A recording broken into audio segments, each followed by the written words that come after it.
कामचोर देवरानी। एक बार की बात है, सुषमा अपने पूरे परिवार के साथ खुशी खुशी मोहन नगर में रहती थी। उसकी 2 बहुएं थी, पल्लवी और शिवानी।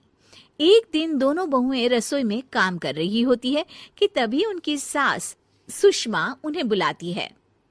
अरे बहू, जरा इधर तो आना।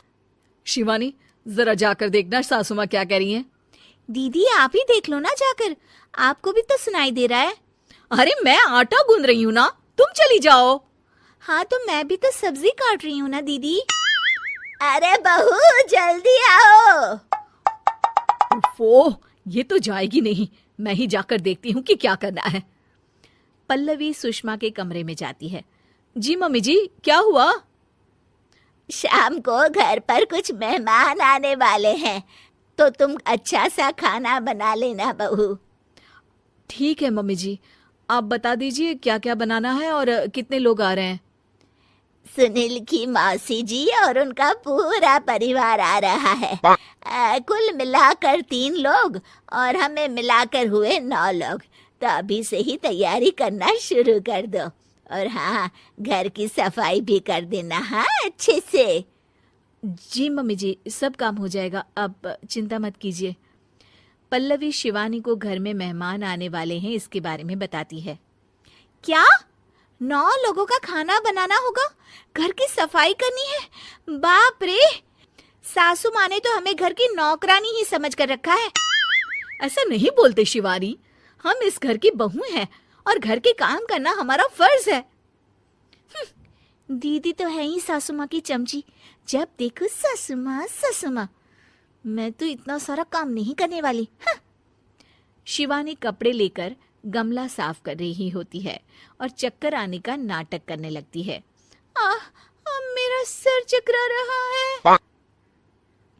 तभी वहां पल्लवी और सासू माँ जाते हैं। अरे बहू, क्या हो गया तुम्हें? मम्मी जी, बहुत तेज सर में दर्द हो रहा है। तुम एक काम करो शिवानी, आराम कर लो।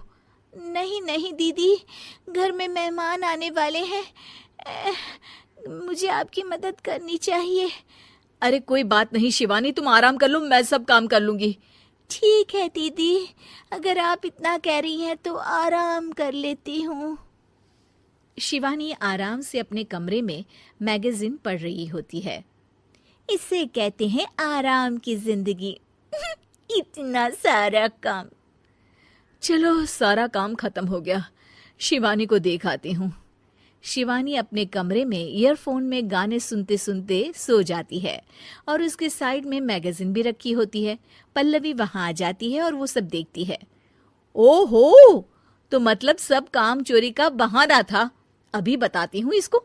घर का सारा काम मुझे करना पड़ा और ये महारानी यहाँ मैगजीन पढ़ रही है, गाने सुन रही है। पल्लवी रसोई से एक प्लेट और चम्मच लेकर आती है और शिवानी को थाली बजाकर उठाने लगती है। शिवानी अचानक से उठती है। उठ गई महारानी, गाने भी सुन लिए, मैगजीन भी पढ़ ली। तुम तो बहुत बड़ी झूठी निकली शिवानी। तुमने सर दर्द का बहाना बनाया ताकि काम करने से बच सको। हाँ, बनाया बहाना, तो क्या करती, इतने सारे काम करती। मुझे कोई शौक नहीं है चापलूसी का। क्या चापलूसी? तुम्हें लगता है कि मैं सारे काम चापलूसी के लिए कर रही हूँ? और नहीं तो क्या। तभी वहां सासू माँ आ जाती हैं। अरे बहू, वो लोग बस आने ही वाले हैं, तुम तैयारियां कर लो।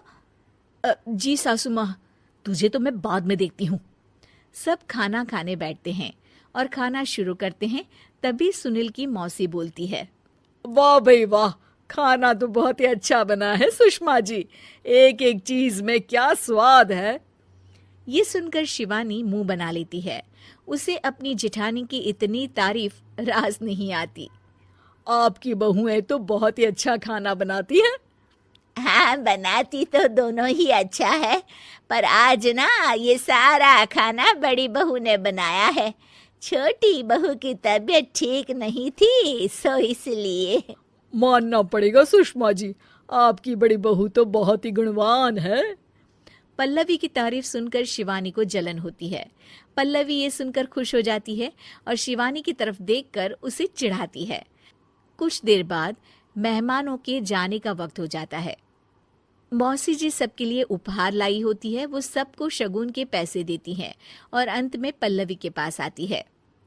तुम्हारे लिए शगुन का लिफाफा तो है ही, पर बहू तुम्हें एक और उपहार भी मिलेगा इतना अच्छा खाना बनाने के लिए। मौसी अपने सोने के कंगन निकालकर पल्लवी को पहना देती है। ये लो, ये मेरे मनपसंद कंगन है, अब से ये तुम्हारे हुए। धन्यवाद मौसी जी। ये देखकर शिवानी तो पूरी तरह से जल जाती है और गुस्से से रसोई में चली जाती है। तभी वहां पल्लवी आ जाती है और उसे अपने कंगन दिखाने लगती है। देवरानी जी, अब आपका सर दर्द ठीक तो है ना? मुझे लगता है कि अब सर दर्द शुरू हो गया होगा आपका।